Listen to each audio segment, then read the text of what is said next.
তোমার গিল্ডে ঢোকার জন্য আমার কি করতে হবে বলো?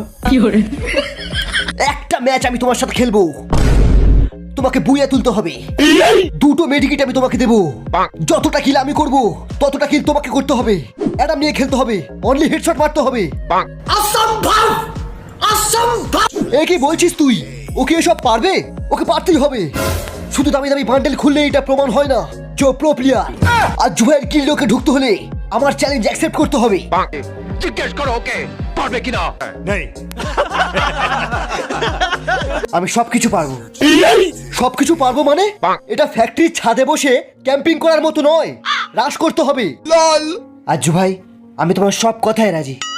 একটা কথা মনে রেখো, যদি হেরে যাও তোমার এমন জায়গায় ল্যান্ডমাইন লাগিয়ে ফাটাবো তুমি আর জীবনেও বাবা হতে পারবে না। মনে থাকবে। আজ্জু ভাই, এই ল্যান্ডমাইন